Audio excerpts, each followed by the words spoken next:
Jadi pas tahun 1990 pas lagi gencer-gencernya nih bikin produk baru, ada musibah kebakaran yang menimpa perusahaan. Bahkan Ibu Nur Hayati sempet banget kepikiran untuk nutup usahanya saat itu. Kita kasih solusi. Tadinya cuma punya 2 karyawan, sekarang udah bisa mempekerjakan lebih dari 12.000 orang dan jadi local heroes dari beauty industries di Indonesia. Hari ini gue mau nyeritain gimana jatuh bangunnya brand yang kemungkinan di tiap rumah sekarang ada sih kayaknya produk dari perusahaan ini. Yes, gue bongkar gimana PT Paragon Technology and Innovation jadi sebesar sekarang. Coba sekarang lo bisa sebutin nggak yang terlintas di pikiran lo ketika dengar kata Wardah? Kalau gue sih langsung kepikiran kalau ini adalah pelopor kosmetik halal di Indonesia. Tapi Wardah ini tuh nggak langsung melejit kayak sekarang. Waktu tahun 2000-an untuk naruh produk ini di etalase toko aja butuh perjuangan banget. Malah sempet nggak dilirik sama konsumen toko kosmetik dan akhirnya ya dibiarin gitu aja. Kita tarik mundur ke perjalanan Ibu Nur Hayati Subakat yang merupakan founder dari Wardah Kosmetik. Dibesarkan oleh ibu tunggal yang nanemin sikap teladan membuat Ibu Nur Hayati ini tahan banting banget menghadapi jalan hidup yang berliku.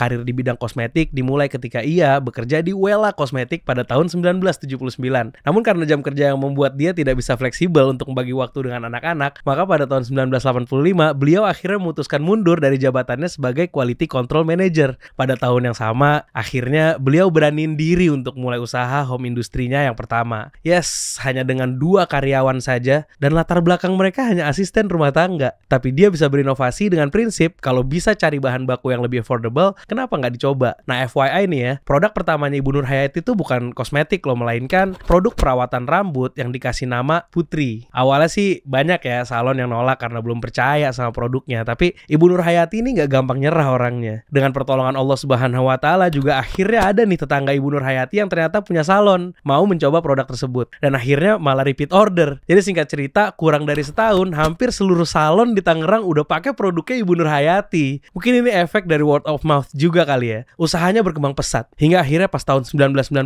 karyawannya juga udah tumbuh jadi 25 orang. Ibu Nur Hayati bilang kalau misalnya sikap memimpin dengan keteladanan itu adalah cara paling efisien untuk menggerakkan sebuah tim dan organisasi. Berangkat dari sinilah PT Pusaka Tradisi Ibu melahirkan berbagai brand dengan target market yang berbeda dan dengan variasi produk yang beda-beda juga. Gue bahkan baru tahu kalau makeover itu produk lokal. Soalnya kalau gue lihat di mall, brandingannya tuh udah kayak brand luar yang masuk ke Indonesia. Keren banget. Yes, makeover tuh di bawah naungan perusahaan yang sekarang namanya berubah jadi PT Paragon Technology and Innovation. Tapi ya namanya juga hidup, ada aja ujiannya. Jadi pas tahun 1990 pas lagi gencer-gencernya nih bikin produk baru, ada musibah kebakaran yang menimpa perusahaan. Bahkan Ibu Nur Hayati sempet banget kepikiran untuk nutup usahanya saat itu. Soalnya bayangin aja perusahaan masih minus. Ditambah lagi ada kejadian ini yang bikin rugi, banyak utang yang harus dilunasi. Berat banget emang cobaannya, tapi Ibu Nur Hayati termotivasi oleh semangat karyawannya. Dari sini Ibu Nur Hayati bangkit dan sadar kalau misalnya yang ia butuhin adalah dukungan dari berbagai pihak dan relasi serta yakin atas pertolongan Allah Subhanahu Wa Taala. Sebenarnya beberapa bulan dari kejadian itu, Bu Nur Hayati udah merencanakan untuk berangkat haji.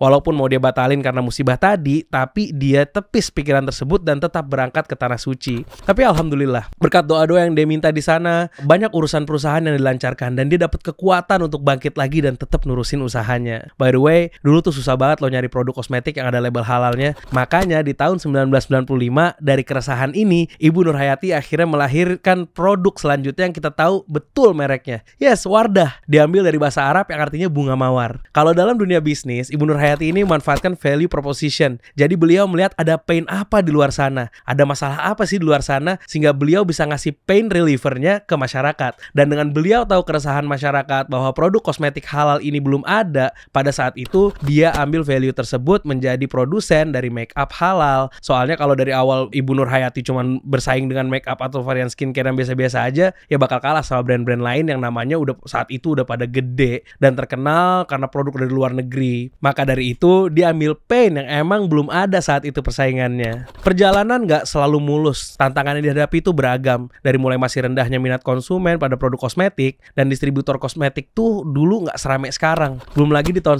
98 ada krismon yang melanda menyebabkan banyak pebisnis lain yang tutup usahanya karena kesulitan modal usaha. Tapi enggak dengan Bu Nur Hayati. Beliau tetap gas lanjut lanjut produksinya yang akhirnya bikin produk dia rame di pasaran. FYI, Ibu Nur Hayati ini punya 3 anak dan secara beriringan ketiga anak beliau ikut membantu dalam proses berkembangnya perusahaan ini. Dimulai dari Pak Harman Subakat yang seorang lulusan kimia ITB ikut gabung pada tahun 2002. Juga disusul Pak Salman, anak kedua yang bergabung pada tahun 2003, dan terakhir ada Sari Hairunisa yang memegang kendali di riset dan pengembangan perusahaan. Dari cerita yang Pak Harman bilang di podcast Kasih Solusi, dia bilang kalau pas awal-awal Wardah ada tuh sempet ditolak sama toko-toko kosmetik. Tapi ya emang dasarnya punya semangat juang yang tinggi ya, dan dengan berbekal prinsip dengan harga yang sama, kualitas harus lebih tinggi, dan dengan kualitas yang sama, harga harus lebih rendah. Makanya mereka tetap gencar untuk memperbaiki produk dan belajar tentang strategi pemasaran biar produknya diterima di masyarakat. Nah, fast forward ke tahun 2009, Wardah nih mau relaunching ke pasaran dengan gaya yang lebih kekinian, lebih modern untuk para wanita, khususnya wanita muslimah di Indonesia, dan dengan pain point yang dimiliki Wardah ngejadiin mereka sebagai top of mind untuk kosmetik halal dan bisa dibilang jadi pelopor makeup halal juga di Indonesia. Positioning yang keren yang dilakukan oleh PT Paragon Technology and Innovation. Yang namanya udah takdir Allah Subhanahu wa taala, pas banget lah itu momentumnya dengan tren fashion hijab di Indonesia. Banyak influencer hijabi mulai bermunculan. Dulu sih masih ngetren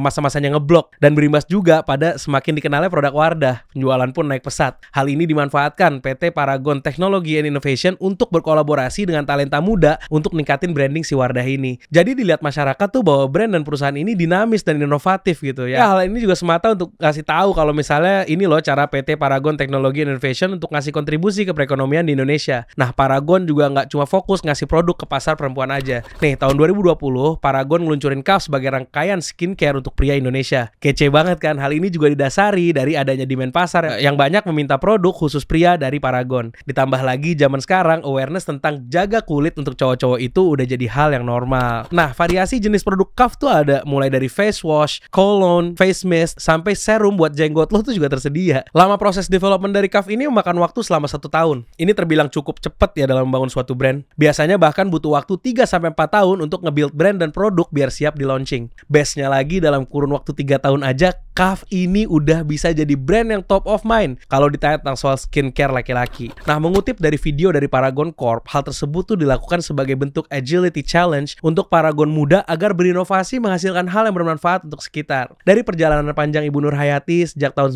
1985 hingga saat ini, tidak terlepas dari nilai-nilai kehidupan yang nuntun beliau untuk tetap melakukan hal yang terbaik untuk karyawan dan masyarakat yang luas. Ibu Nur Hayati juga menjadikan nilai ini sebagai pedoman perusahaan dan bener-bener dijaga di Paragon Corp. Kita sebagai konsumen juga ngerasain dampak value yang dijaga sampai saat ini. Ada 5 karakter dari beliau yang bisa kita tanamkan, mungkin untuk diri sendiri atau untuk pembangunan bisnis yang kita jalani. Pertama, soal ketuhanan. Beliau yakin banget bahwa hal yang ia lakuin selama ini tuh nggak lepas dari pertolongan Allah Subhanahu wa taala. Sikap jujur yang ditampilkan juga adalah salah satu upaya untuk bertanggung jawab atas rizki yang telah diberikan Allah Subhanahu wa taala. Yang kedua, kepedulian. Kalau kita tetap jualan terus ke depan tanpa lihat kanan kiri, akhirnya kita jadi egois. Gue rasa apa yang kita bangun selama ini bakal sia-sia, karena kita sejatinya adalah makhluk sosial yang butuh orang lain untuk bertahan hidup. Maka ada baiknya selalu berupaya untuk saling memahami dan saling peduli kepada semua pihak. Salah satu contoh nyata nih ya, baru-baru ini Kaf, salah satu produk dari Paragon, bikin aksi kemanusiaan yang namanya Kaf Forward,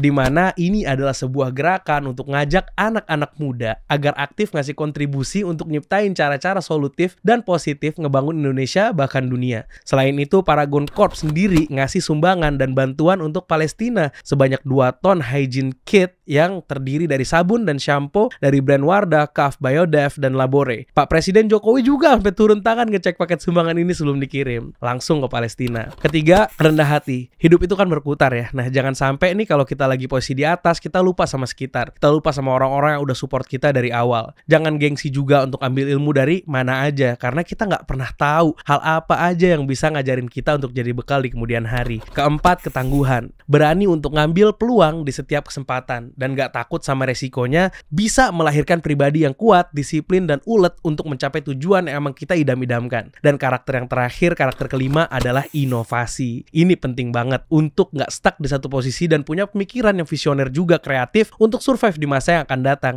Baik itu buat bisnis kita ataupun ya untuk diri kita sendiri. Jangan sampai kalau kita terjebak di zona nyaman, kita terus gak bisa tumbuh karena kita cuma cuman berdiri di situ aja. Tentunya kita udah tahu nih, dari brand yang gue sebutin tadi itu juga bentuk inovasi yang dibuat oleh Paragon Technology and Innovation untuk memperluas jangkauan pasar dari mulai remaja, perempuan dengan produk Eminanya, rangkaian skincare dari Tavi, Labore, sampai skincare untuk laki juga dipikirin, makanya lahirlah si Kaf itu. 5 value tadi bukan cuman gaya-gayaan untuk branding aja, tapi mereka bener-bener mengimplementasikan hal ini dalam bekerja dan berinovasi. Istilah kerennya tuh they walk the talk. Nah, dengan bekal 5 karakter ini bikin Ibu Nurhayati dan keluarga bisa mempertahankan PT Paragon Technology and Innovation sampai jadi kaya sekarang ini. Emang beneran bisa dicontoh banget sosok beliau ini. Bahkan kami nih dikasih solusi yang banyak bekerja sama ya dengan PT Paragon, ketemu sama Pak Harman, sama Pak Salman dan lain-lain. Ini juga ngeliat sendiri bagaimana perusahaan tersebut bener-bener memanusiakan para pekerjanya dan juga bahkan kelihatan sangat agile dan penuh kesetaraan dalam bekerja. Nggak kaku dan terlihat sangat kompak, cinta dan loyal kepada perusahaan di mana mereka bekerja. Hal ini nggak lepas dari keteladanan Ibu Nurhayati yang tetap terus dijaga oleh anak-anaknya yang menjadi value besar untuk perusahaan mereka. Jadi thanks to Paragon udah jadi inspirasi untuk kita semua agar bisa menjadi local hero di negeri sendiri.